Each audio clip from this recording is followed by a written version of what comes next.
All right. 29. Every subject then has the same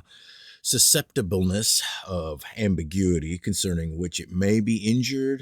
inquired, and disputed, whether the discussion relate to consultations on indefinite points or to those causes which are concerned with civil affairs and contests in the forum, nor is there any that may not be referred either to the nature and principles of knowledge or of action. For either the knowledge itself and acquaintance with any affairs is the object of inquiry, as whether virtue be desirable on account of its own intrinsic worth, or for the sake of some emolument attending it, or counsel with regard to an act is sought, as whether a wise man ought to concern himself in the administration of government. And of knowledge there are three kinds: that which is formed by conjecture, that which admits of certain definition, and that which is, if I may so term it, consequential.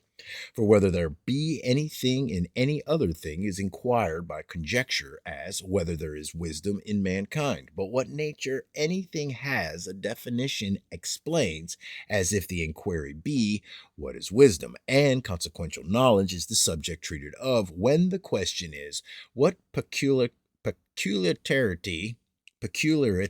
attends on anything,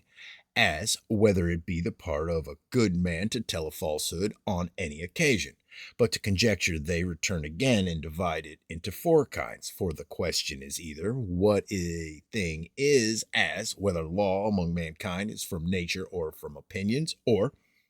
what the origin of a thing is, as what is the foundation of civil laws and governments, or the cause and reason of it, as if it is asked why do the most learned men differ upon points of the greatest importance, or as to the impossible changes in anything, as if it is disputed whether virtue can die in men, or whether it be convertible into vice. With regard to definition, disputes arise either when the question is what is impressed as it were on the common understanding, as if it be considered, whether that be right which is advantageous to the greater number, or when it is inquired what is the peculiar property of any character, as whether to speak elegantly be peculiar to the orator, or whether anyone else can do so. And when a thing is distributed into parts, as if the question be how many kinds of desirable things there are, and whether there be three, those of the body, those of the mind, and external things. And when it is described what is the form, or as it were natural characteristic of any person, as if it be inquired what is the exact representation of an avaricious or seditious or a vainglorious man. Of the consequential, two principal kinds of questions are proposed. For the question is either simple, as if it be disputed whether glory be desirable, or comparative, whether praise or wealth is more to be coveted. But of such simple questions there are three sorts: as to things that are to be desired or avoided, as whether honors are desirable, whether poverty is to be avoided; as to right and wrong, as whether it be right to revenge injuries, even those of relations; as to honor and ignominy, as whether it be honorable to suffer death for the sake of glory; or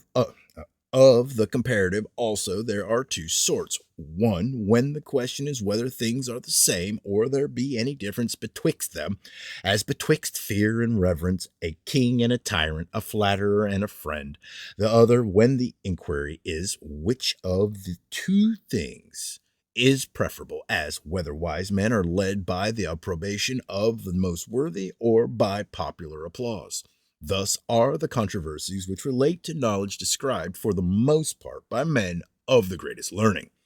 30. But those which relate to action either concern controverted points or moral duty, under which head it may be inquired what is right and what is right and to be practiced, of which head the whole train of virtues and vices is the subject matter, or refer to the excitement or alleviation or removal of some emotion of the mind.